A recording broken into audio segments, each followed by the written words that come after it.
From the New York City area, welcome to the Badass Counseling Show, where the master badass himself, Sven takes you deep and gives balm for the soul, baby.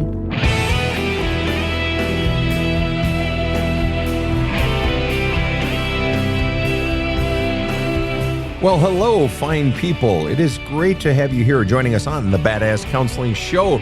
I am Sven Erlandson, your host. I am the dumbest person in the room right now because I am joined in studio by my fine crew of both Rob the Rocket and KC, who is not in the booth. Normally her name is KC in the booth, but she is now like KC in the Sunshine Band or some shit. She is out of the booth. She is a woman loosed. Hello, Rob the Rocket and KC. What say ye both? I'd like to apply to being the dumbest guy in the room. Sorry, you don't even qualify. Come on. Nope. I want the job. Can't have it. All right. KC, what say you? I say that I found out that you guys had a bet about me before I entered the out of the booth space. that was in our last show. I want that $5. It was a $1 bet. And in our last show that we taped this morning, for those of you that are wondering what the hell KC is talking about, KC we knew was going to be a bit late coming into studio today because she had some other things she had to tie up for us. And we always love it when KC comes out of the booth because she always has such great insights. She really does. And for those of you that follow the show, you know that that's true. And but she seems to have a little bit of an issue. My microphone is on an arm that can swing and bend and so forth. Rob's is fixed, but KC's is just pick up one like you might walk around a stage with. And we like to kid her a little bit because she always just takes it and talks right into it. But then it pops and it sputters every time a P or a T or some letter. And so that adds like 10 times more work later when Rob edits after the show. And so we were betting before she got in. Rob and I did a $1 bet.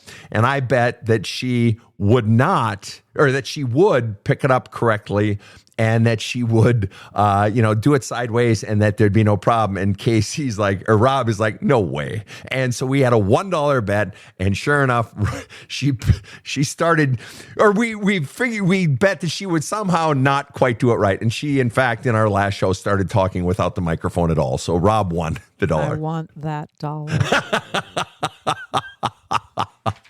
There is zero chance. You are not a partner to that bet. There were no side bets, so you're out of the money. You are out of the money. It's just like when Vegas, you can bet on the Super Bowl. The teams in the Super Bowl, they don't get a cut of those bets. We'll extract that dollar from both you and Rob the Rocket. She will knock our heads later. We will pay in pain. So, all of that being said, I'll take the over on the pain bet. That's the safe bet. KC runs this operation. She keeps us knuckleheads in place. So, Rob, tell us about Annabelle. I'd be happy to, Sven. Annabelle wrote in saying, hello, Sven, Rob, and KC. Somehow she knew we would all be here, and I'm pleased that we are. She says, thank you so much for doing what you do to help others heal and grow into their authentic selves. You are all a godsend. I've been working through the book as well as journaling through emotions and memories as they come up from my childhood. I have two extreme taker parents, although their taking methods are different, like a good cop, bad cop routine, which is ironic as they're both retired from law enforcement. My mom called me worthless and hopeless to my face when I was 12. My dad disowned me and my younger brother after my parents divorced, and I've been abandoned by my older siblings and extended family. Dealing with this pain while also trying to keep from falling into old habits in my marriage, raising a toddler daughter, and running our businesses still makes me incredibly overwhelmed at times, even with the progress I've made. I feel like I'm missing part of the process somehow, and I would really appreciate some help. Annabelle, welcome to the show. Hi, thank you for having me. Pleasure's ours. Thanks for coming on. You say, I feel like I'm missing part of the process somehow. I know this is going to sound like a fucking stupid question, but I want you to speculate. What part of the process do you think you're missing? I think it has to do with when I'm actually journaling. Like, I'm following the prompts and I'm writing things as they come up, but I don't know if I guess I'm just not going deep enough. I thought And that why I do you was. think you're not going deep enough? If you're to speculate, you're doing great. We're just playing with an idea here. I'm here. I'll catch you. You're doing great. Play with it. Why do you think it is that you're not going deep enough? I think there's things that Oh, your voice is cracking right now. We hit something. Let it out. Just take your time. There's no rush. Let it out. Let the feelings come. You're doing just fine, Annabelle. There's anxiety coming onto a show, and already we're down into the deep stuff instantly. Second question. You're doing just fine. I think there's things that I'm not sure if these things actually happened to me or. What are your feelings you're feeling right now? Where did those tears come from? The second I ask you, why do you think you're not going deep enough? Instantly, the feelings come. I want to know what you are feeling right now. Give me a feeling word. Shame. Shame. Shame. And what are you feeling most ashamed of right now, Annabelle?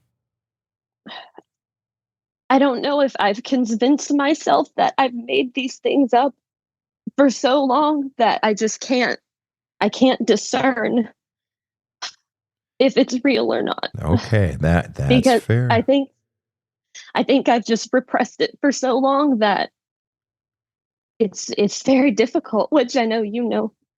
Okay, so let me tell you what I think I heard you say, and then you tweak it. All right, you tell me what I missed or what I'm not quite getting. Okay, because I'm sure I'm going to gum it up a bit. That I asked you, okay, so what part of the process do you think you're missing? And you said, well, when I'm journaling, I'm not sure, but when I'm journaling, I feel like I may not be going deep enough. And I'm like, well, why do you think that might be? Okay, so the mere fact that you were even able to name which part of the process you feel like you're not getting, and you were able to name it, just boom. It was literally that simple. It took you like all of 5 seconds. Okay, that says you're good at this. Okay, and then I asked you, well, why do you think that is? And instantly tears. Okay, if you're having instant emotional reaction, anger, sadness, anything, over a question or over a thought, that's where you start digging. That's the X marks the spot on the old pirate maps. Start digging right there. And so we did. So I asked you, well, what are you feeling?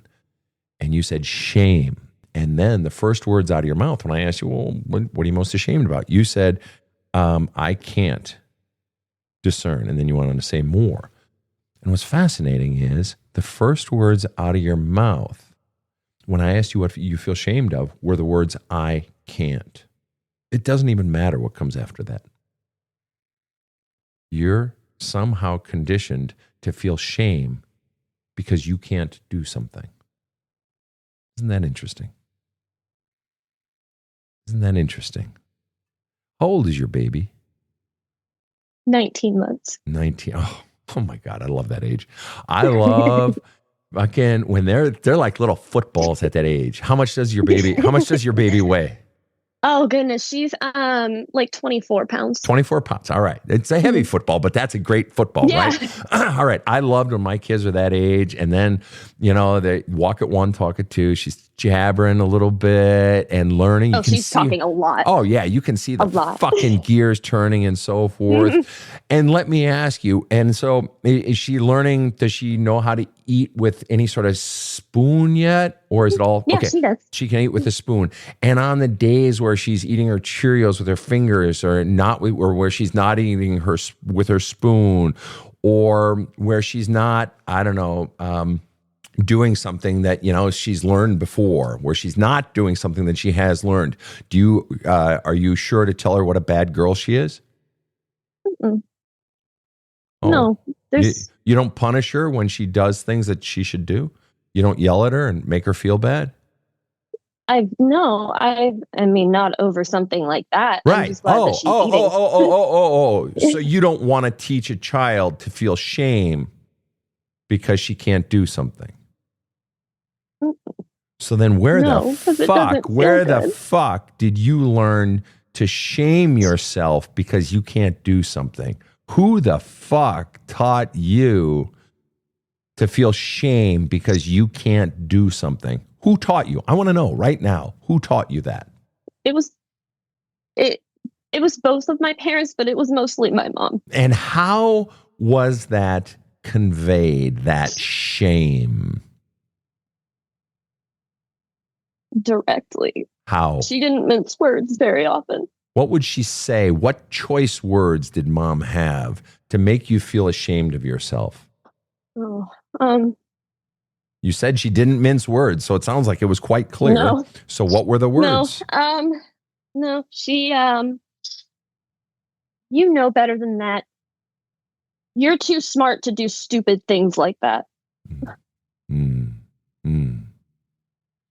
You know better than that, and you're too smart to do stupid things like that. All right. Right. And so then, especially in a case like this, where you're trying to remember your memories and you can't discern, it's a reminder that you're being stupid by not being able to discern and wondering, have I made these things up, and so forth. So you were conditioned to shame yourself at a young age, which goes back similarly to a comment you said, my mom called me worthless and hopeless to my face when I was 12. Worthless and hopeless. What do you think the age will be when you will have that choice conversation with your own daughter?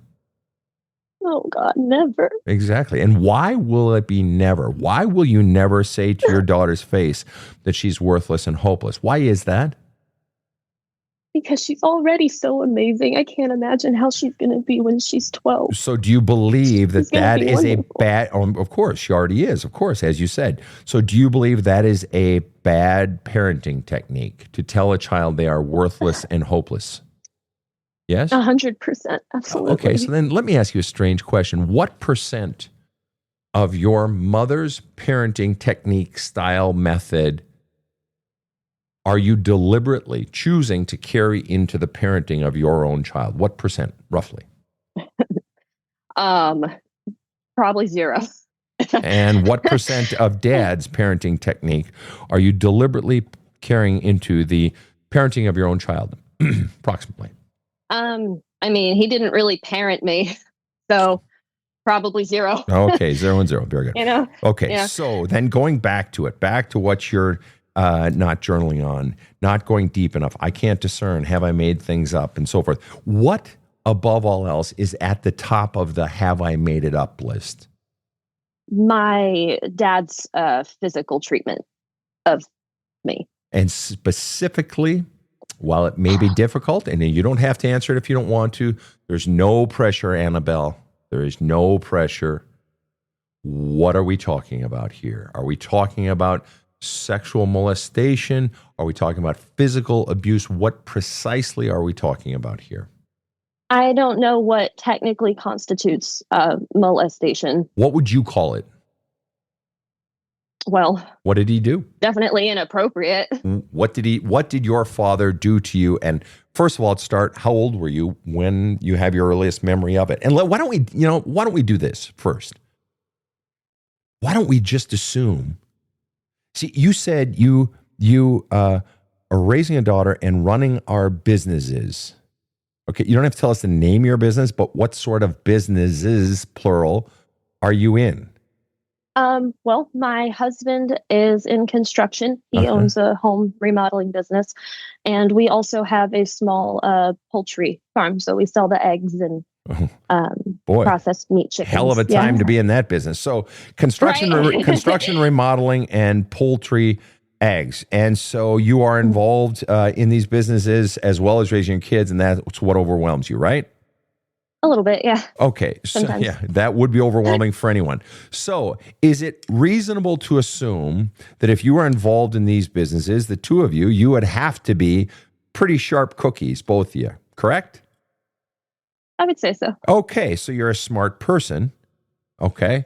So we are going to assume that you are a smart person. I think you're a smart person. I'm going to assume you're a smart person.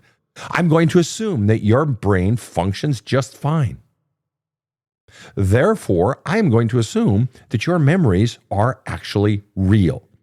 You can doubt your memories all you fucking want to. I don't, because I think your brain works just fine. And I think other people have taught you to doubt yourself, and they have a vested interest in you doubting your memories.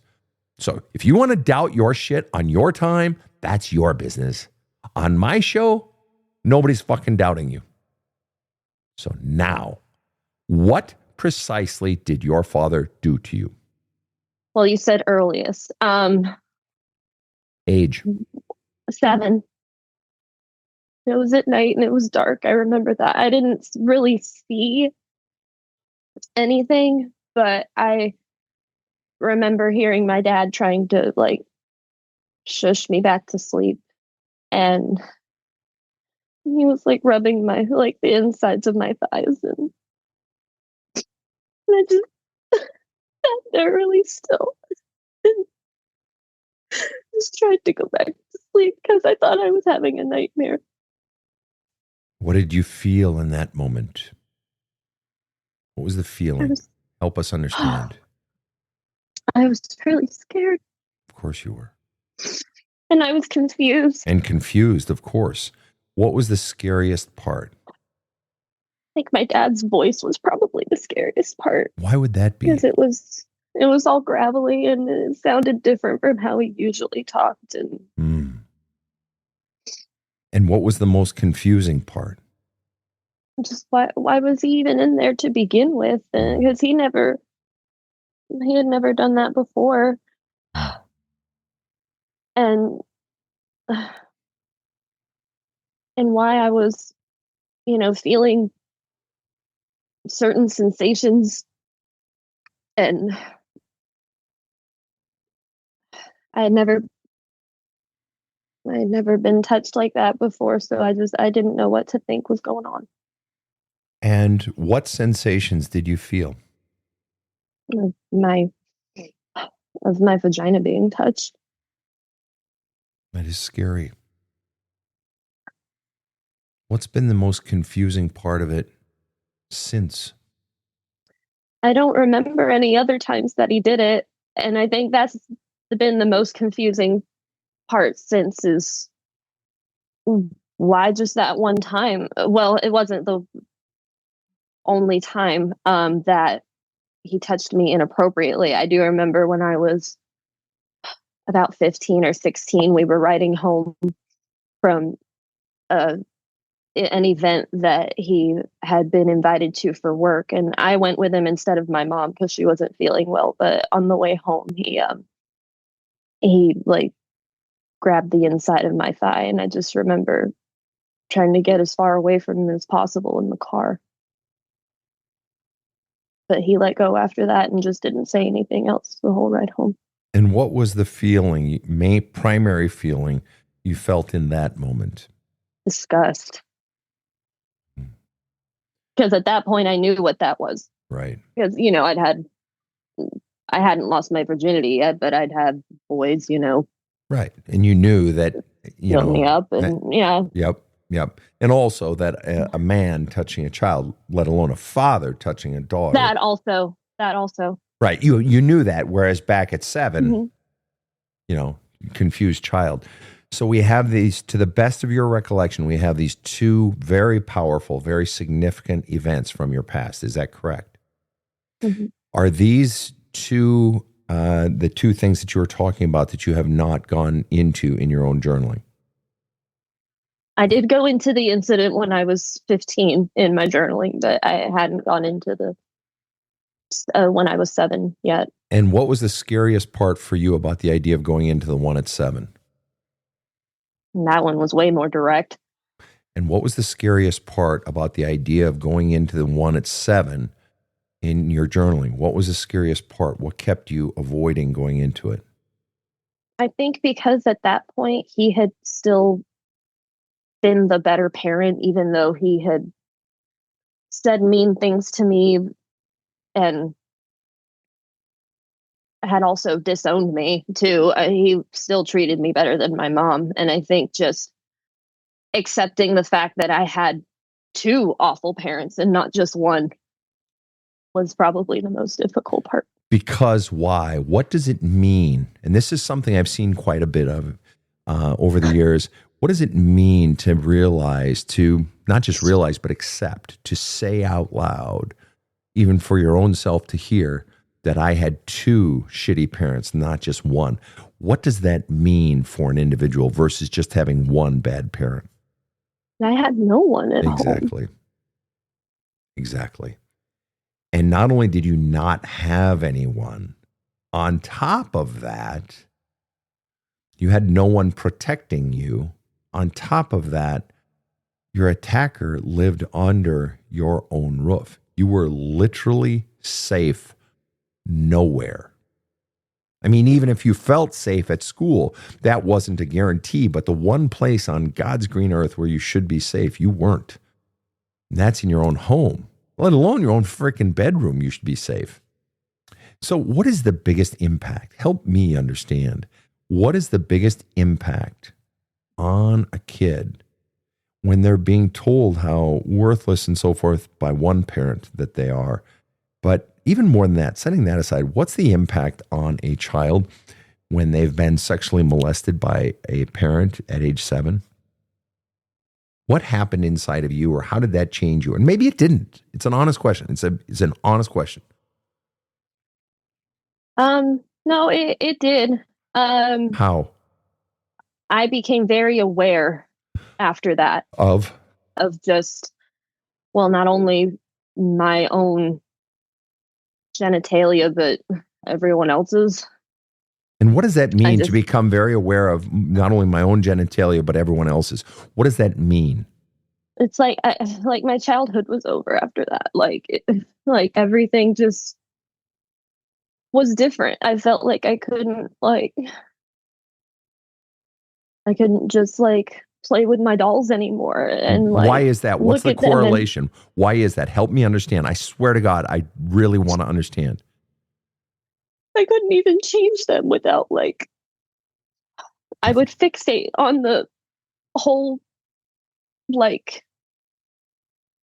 thing of them being naked, and it would just make me uncomfortable, and I couldn't even I couldn't change my Barbie doll clothes anymore, so I just couldn't play with them, and that made me sad. It just made me overall much sadder, and no one even asked if I was okay, not my mom or anybody. And do you think that, and I'm just trying to speculate here, do you think that the reason you didn't want to change your Barbie doll clothes, which makes total sense, do you think the reason is because if I see Barbie's pants off, then I'll see that part of her body and it'll remind me of that night and all the feelings I felt, and I'll feel those feelings again, and I don't want to feel those yucky feelings? Is it that seeing genitalia of any sort would, even on a Barbie, would trigger all those feelings, and those feelings feel yucky, and I just want to keep those feelings down? Do you think it's that, or what might it have been? I think that's probably it. Yeah. And that makes total sense. That makes the most sense. That's the first time I ever even mentioned my whole Barbie doll thing. I'd never even talked about that before. So I didn't even remember that really until now. And isn't it fascinating how once we allow these memories to come up, how many more things, it's like, oh shit, then there's this, then there's that. And so then before we cut to break, I want to ask you one more question, and that is, what do you think was the single biggest impact or thread that has run through your own personal sexuality as a result of that experience? Now, you gave one thing that, Jesus, I just I became very aware of my own genitalia as well as everyone else's. Of course you did. That makes total sense. What was the impact then on your own sexuality once because you became sexualized in that moment? You did. You didn't ask for it. It happened. He sexualized you. Okay. But in terms of when you voluntarily began your own sexual journey, when you chose your own, I mean, you're pregnant now and you're married, so obviously you chose it at some point. Hopefully, hopefully. I shouldn't assume that. Yeah, I did. Okay, good. Good. How did that impact your own personal sexuality? I got with a lot of bad guys when I first started dating, and why? Why do you think that is? Why do you think that is, Annabelle? Because that's what I was used to. I suppose. Looking back, I was used to people treating me bad. And what was that girl searching for or running from? Well, I was searching for some kind of acceptance, some kind of like pat on the head, like, oh, you're good at something. Okay. Um, Searching for acceptance and running from. And also running from probably the negative aspects that I felt about sex, the negative memories from my dad. Okay, negative memories. Trying to replace the bad memories with some more positive, I think. Didn't go so well. No, it didn't. All right, we're going to be right back right after this short break. You've heard Sven talk a lot about his book, There's a Hole in My Love Cup. And that's because Sven hears from his followers a lot about how much the book has helped them. If you're not sure how to handle the issues getting in the way of a better life, you're not alone. And you have a lot of choices. But thousands of readers will tell you that this is a great place to start, by yourself and at your own pace. So go to badasscounseling.com and order There's a Hole in My Love Cup, and you'll have Sven right there with you as you forge your best future. It's totally badass. So get started today. Are you longing to feel connected and not so alone? Longing to be happy and more alive? Badass Counseling is excited to announce the creation of Community Plus, a subscription-based private group of folks just wanting to more closely share their soul journey together with like-minded folks and with me, Sven. For a monthly fee, you'll get bi-monthly live Q&As with me, Sven, giving you a better chance of getting your own questions answered. A private community feed for you to post pictures, successes, struggles, joys, even the occasional cat picture, creating greater connection and help for healing and growth. Random drawings for free small group sessions and drawings for private coaching sessions with me. Priority access to becoming a guest on the Badass Counseling Show podcast. Unlimited access to my DIY video courses, Healing the Soul and Unleashing Your Greatness. And so much more. Community Plus is for people serious about their soul journey who want real growth, real help, real laughter, real connection, and true community. Join us now at badasscounseling.com. This show provides soul counseling intended to entertain and inform and is not medical advice.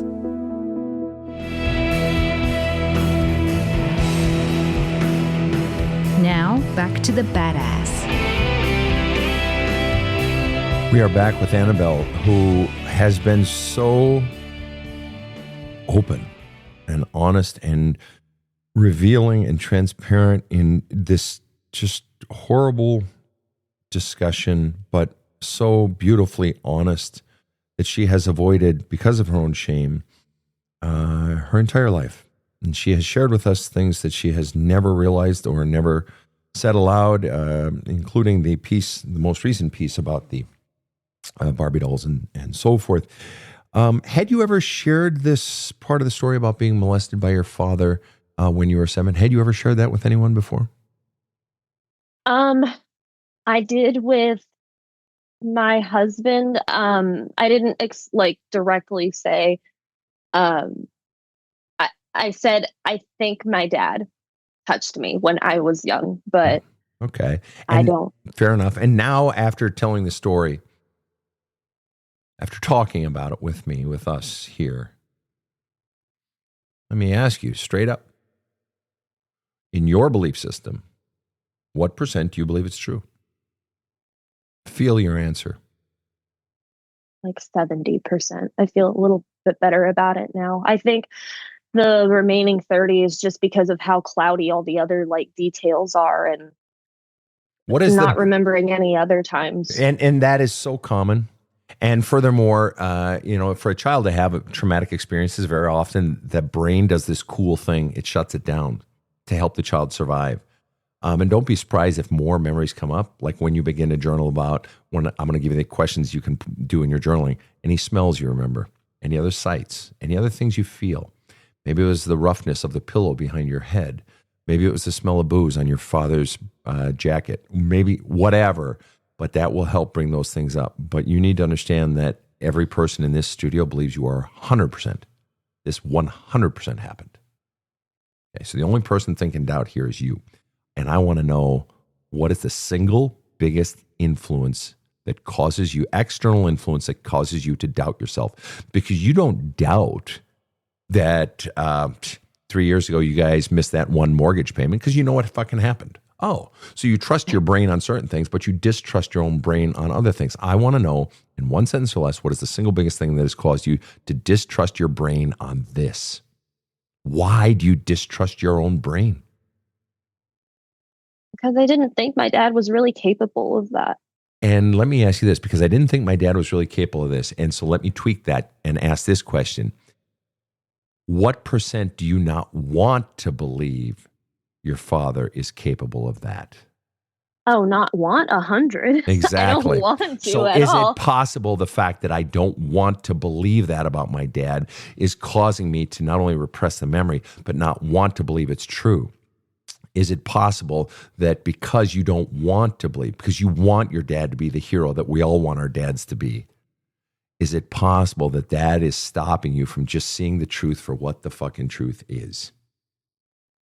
Right. And I think that's it. Yeah. Well, and let me ask you this. Did the event at 15 or 16 happen? Yeah. And what is your belief that that actually happened? What %? 100. Exactly. So you trust that memory, and yet what's most interesting, and it's almost as though you're saying, well, that one isn't as bad as the one at 7.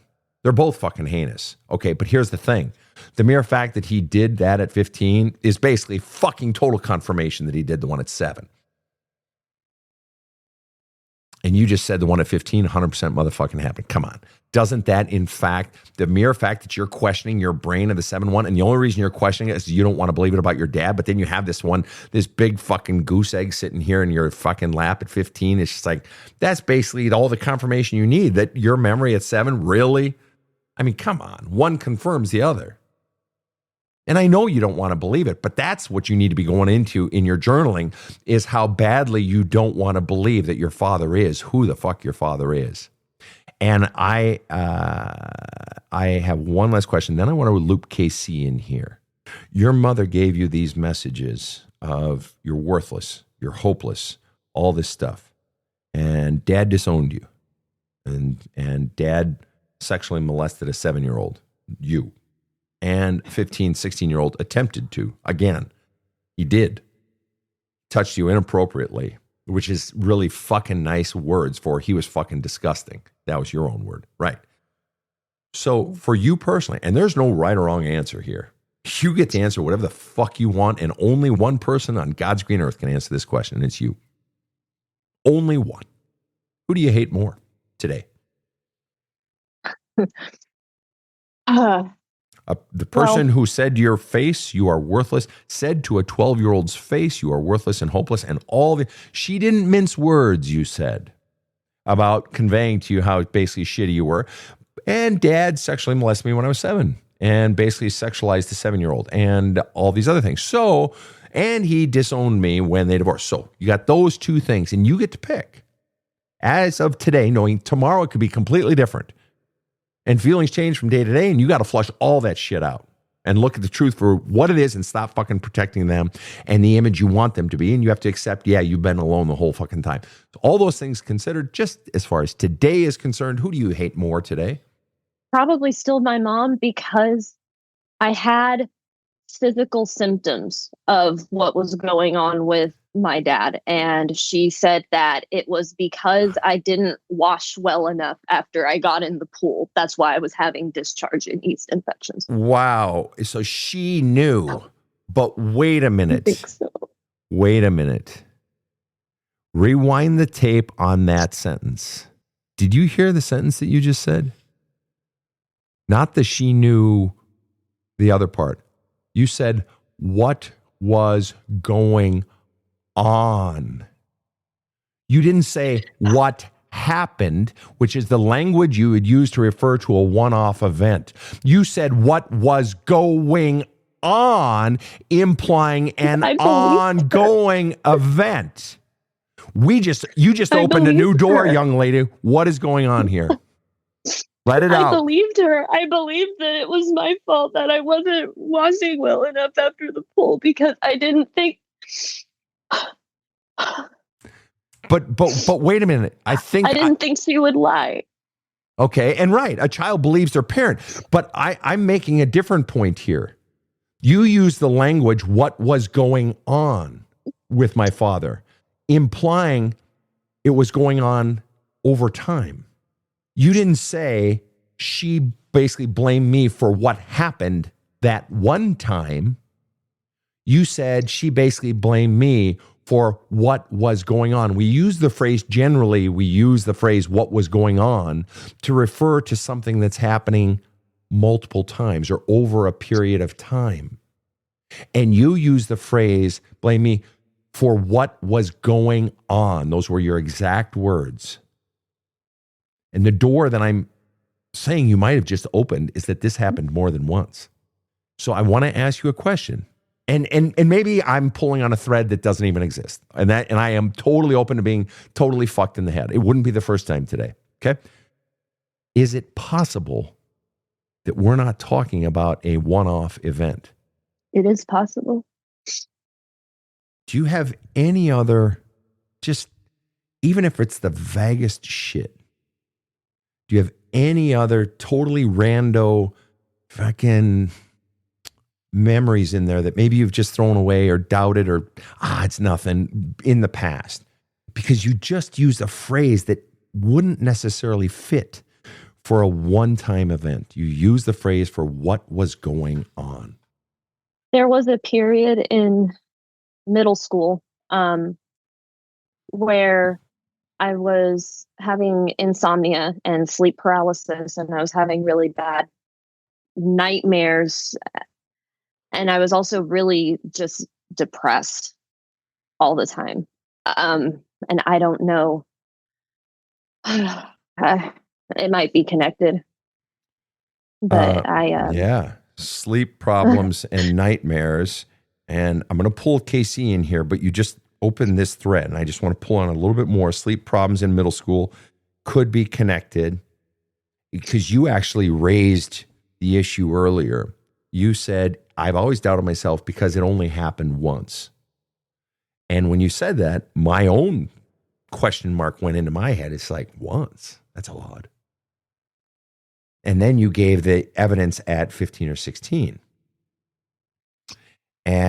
But that 15 at 16 was so jarring, and you shut it down, which seems to imply it either hadn't happened since 7 or it hadn't happened in a while. Or it hadn't happened in daylight. Because your story from 7 years old and the thing you just raised about sleep, those are all things that happen in the dark. The drive home from the event may have been dark outside, so maybe that was in the dark too. I don't know. But it was the evening, but it wasn't totally dark yet. Fair enough. Okay, so where I'm going with all this is you wonder where you're stuck in your counseling. This is it. There is shit there. And on top of it, and I know Casey wants to jump on this, but you said your mom blamed you for it.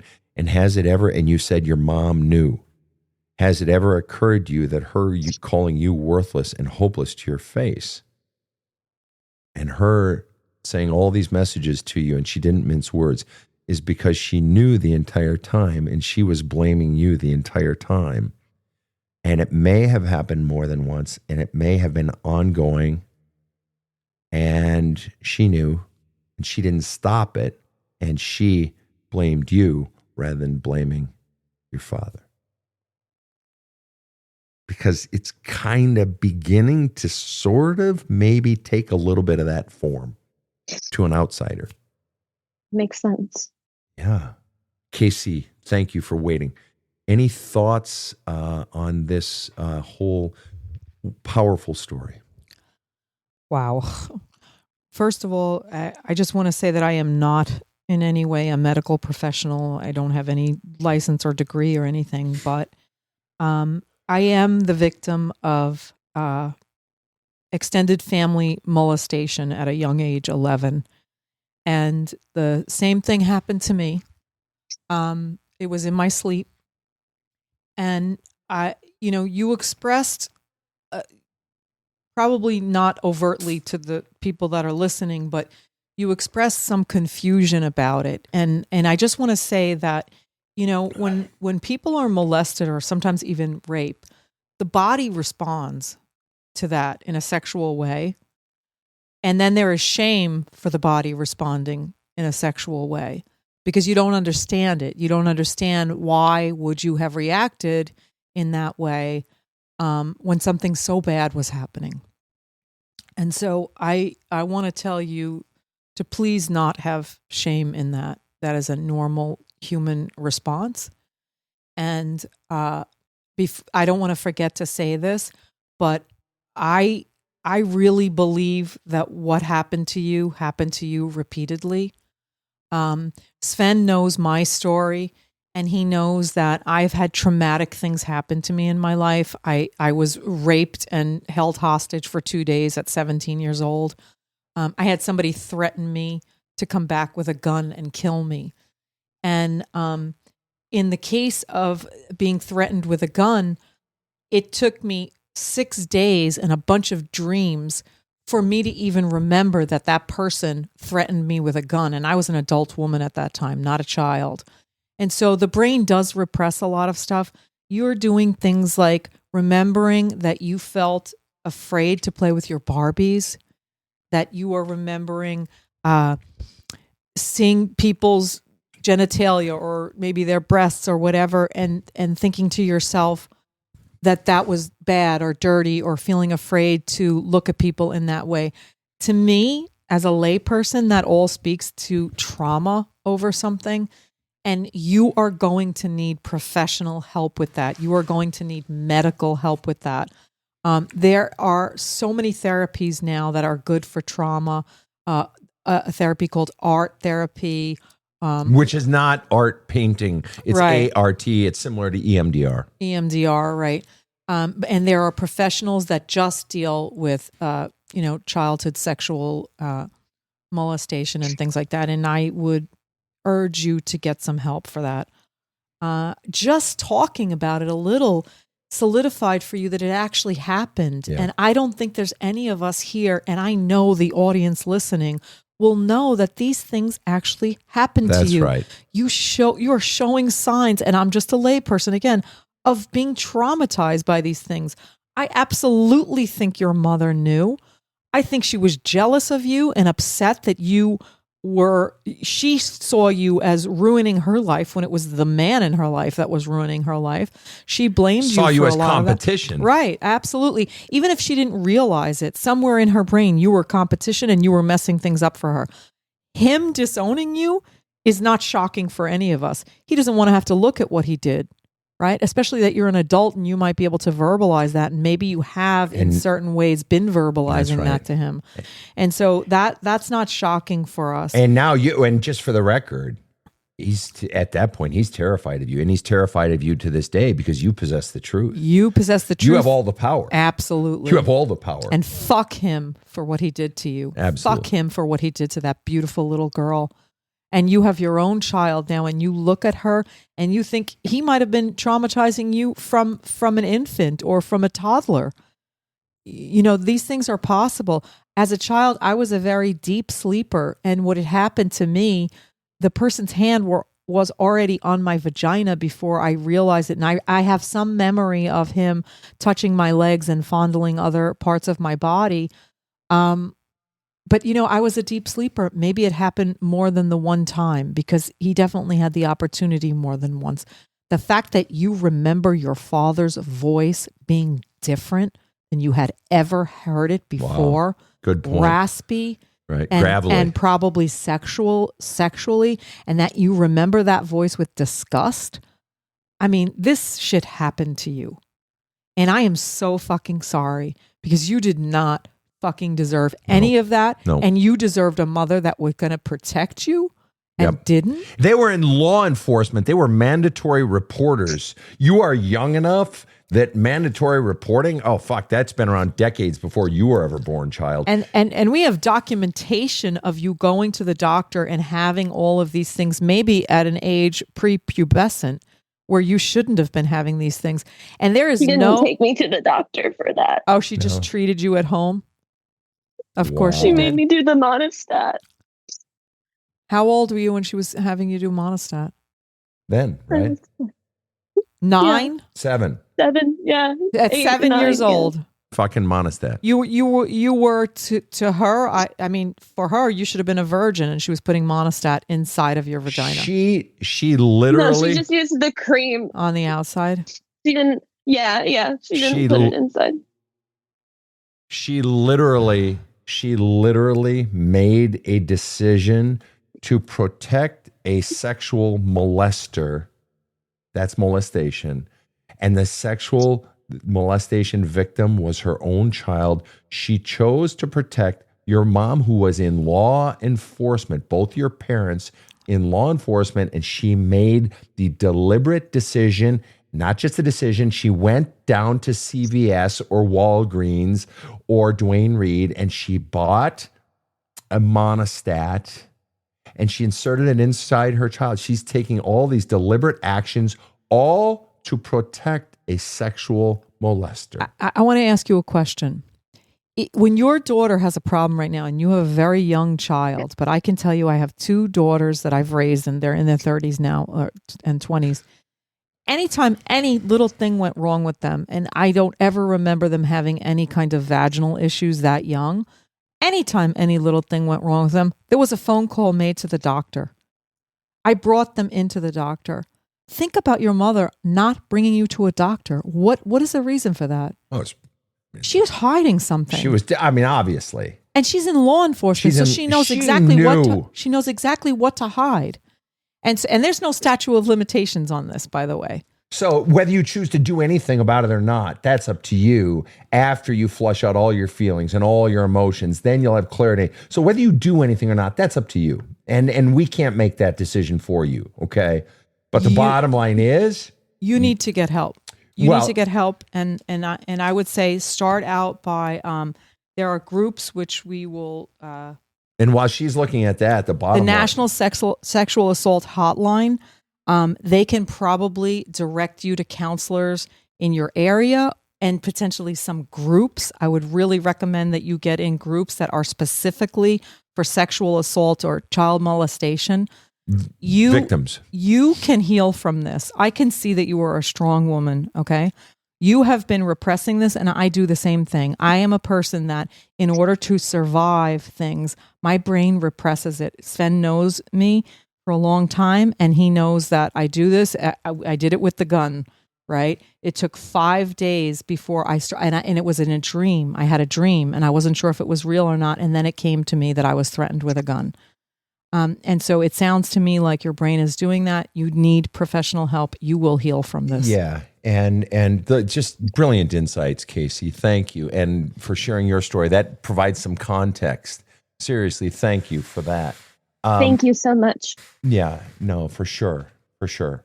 She's right. She's right on therapy and group and so on and so forth. What I have to ask, I mean, I got to believe that you were not anticipating when you came onto the show, getting into this fucking shit show, firestorm, fucking circus and flying monkeys. Honestly, I was like, oh man, I bet he's gonna go straight for the jugular as soon as I get on here. Oh, so you did know. Okay, fair. I anticipated it. Yeah. Fair. I was kind of hoping. I was like, maybe he'll take a few minutes before he gets, but no, you jumped right in. So fair. And so let me ask you then, apart from our chuckles here, as we've uncovered all of this, as you've uncovered it, I didn't uncover anything. I just asked the questions. As you've opened it up and uncovered it and found more and the Barbie stuff and that shit, that phrase, what was going on, potentially leading to the possibility that it happened more than once. And then mom's cover up, mom's blatant, deliberate, methodical, step by step, going to CVS, all the cover up and not protecting the victim and all of this stuff. And then from mom and from dad, what are you feeling right now? Give me a feeling word. Be honest. It's heavy. It's heavy to just actually sit with it. And what's the heaviest part? That it's my reality and that it's not just something that I made up. And why I know this is going to sound stupid, but why is that heavy? Or what's the heaviest part about that? I've always like had this, not so much of a connection, but I had like a special place in my heart for like people that had been through things like that. Like whenever you hear about those kinds of things in the news, it like always tugged at my chest a little bit harder than I think it would have like other people. And I think it was me just denying that it's because it was a personal connection. Sure. And that it wasn't just me being empathetic. And so now you're no longer denying it. Now it's real. Yeah. Yeah. And so that raises the question. I was honestly afraid that you guys were going to, well, like my worst case scenario fear was going to be like, oh, you're a phony. Like, that's understandable. Like you were going to, and that is, tell me that you're yeah, that is so common when people share their deepest stuff, especially when it's in this field. It's the fear is being called a phony, and that someone else will doubt me, and sort of mishandle it, and it'll hurt, and not believe me. Yeah. And so you had said that, your father disowning me implies, and how, and so forth. And you've been abandoned by your older siblings. So you've been alone, and to realize you've been alone the whole time, nobody protected you. And then now to finally see that my father I haven't wanted to touch this stuff is basically what you said, because I haven't wanted to believe it's true. And so part of what you're going to have to be doing in your journaling and writing letters to your father that you don't send with all the venom, as if he had done it to your own daughter, but now it's actually you. So you've got to get in touch with the fact that he did it to you and feel the pain and anger that you would feel if you had done it to your own daughter, but to feel it for your own self. So tap it that way, sort of use that as sort of an access point, okay? But then also the rage at your own mother. You fucking bitch. You didn't protect the victim. You fucking hypocritical bitch. You have the nerve to say you were in law enforcement and you fucking blamed the victim and protected it when it was under your own home and the worst crime possible. You fucking bitch. You fucking bitch, mother. So you've got so many feelings inside of you. You are so hypercharged inside of you that if you unlock it, you got to understand there are going to be days when all those feelings are going to drag you down. There are going to be days when you're going to have to lock it right back up so that you can cope, because you got businesses to run and you got a child to raise. But the bottom line is, if you don't do this now, it's going to undermine your parenting. It's going to undermine your relationship. It's going to impact every single decision you make for the rest of your life. But here's the other thing. You were talking about not wanting to believe that that's what my father was. And there's got to be a part of you that doesn't want to believe that's what your mother was. But it's also realizing you're probably never going to get that relationship that you've wanted, that love, that attention, that approval, that acceptance from your family, from your mother, from your father, that any natural child or adult child has wanted. So part of what you really got to also go into, in addition to the rage and the anger and the hurt and the hate, is you're grieving now. You're grieving because by admitting that my father wasn't the father I wanted, and that's the reason I haven't wanted to touch it, you're admitting that you're feeling a sense of loss, that there's a death. In a way, your father died today. The father that you always wanted died the moment we believed you, died the moment you believed you. He died today. He is that person you thought, that somewhere in you always knew he was. And so the idea of the father that you really wanted, tot, German for death, dead. He's dead. And the child grieves and the adult woman grieves that you never had any protectors. You never had family. That's sad. And you need to grieve. You need to heave, as well as the rage and everything else. So we're sort of coming into the glide path here, the final approach on the landing. You have endured 1 hour of badass counseling with the help, the added work of KC, always the pro. What's going on inside of you? Where are you at? in a way, I feel a lot better, you know. And give me a feeling word. Give me a feeling word. Hopeful. Hopeful that I can get all of this out of me and not only be better for myself, but also be better for my daughter and my husband and the people that are left in my life that I love. You have a lot of incentive. I do. You do. And if there were one more feeling word besides hopeful, what's one more feeling word that's going on inside of you? Still a little anxious to keep going further down in there. And what's the fear? Anxious is in the fear family. What do you fear most in going down further? Remembering more graphic things.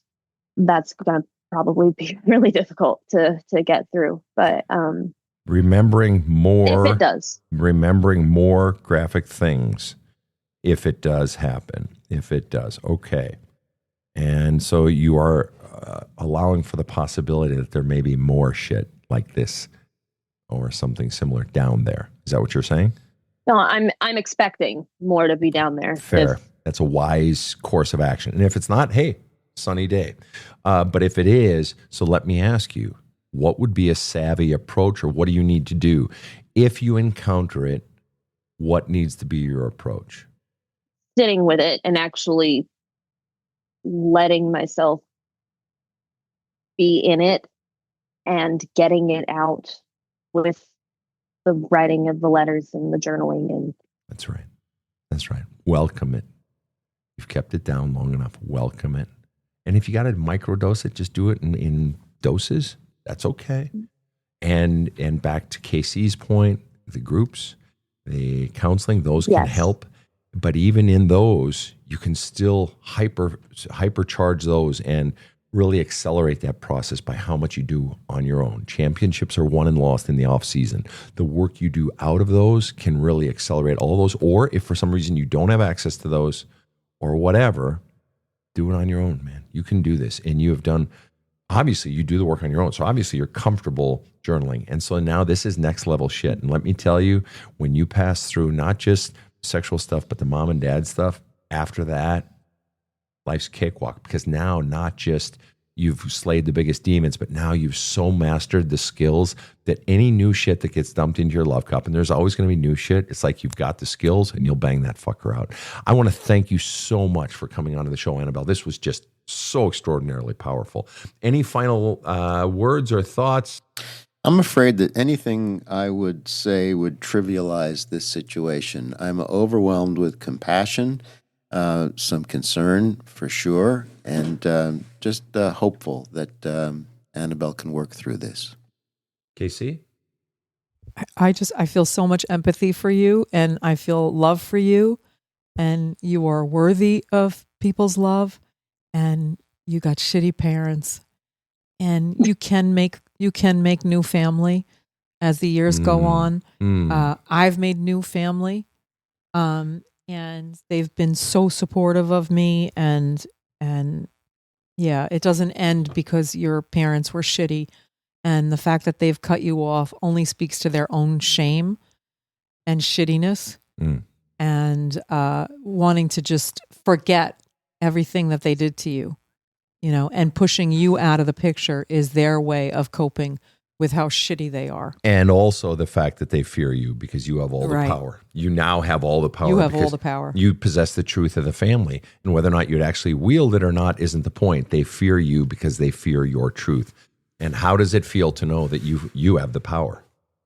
Feels good, actually. Give me a feeling word. Good is not a feeling word because anger can feel good. Okay. Sad can feel good. Give me a feeling word. How does it feel to know that you actually, in some respects, it could be easy to think, well, I'm powerless, but you actually literally have the power. They are literally afraid of you.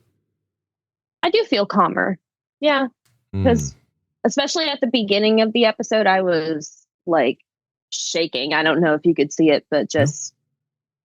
No, well, I was shaking. So I feel I feel calmer. Good. I think that's the good word for it. Yeah. Fantastic. Well, it's been so great having you on the show, Annabelle. Thank you so much. And to everyone listening, I think we all say a collective wow, and we love you very much. And to all of you listening, thank you for tuning in to Annabelle's incredible story. On behalf of my team here, KC in the booth and Rob the Rocket, have a kick-ass day. The Badass Counseling Show is strictly copyrighted. No copies may be made without the express written consent of the Badass Counseling Show, LLC. The Badass Counseling Show is produced by Karen Camparelli and Robert H. Friedman. Executive producer Sven Erlandson. Original music by two-time Emmy Award-winning composer Trevor Morris. Have a kick-ass day.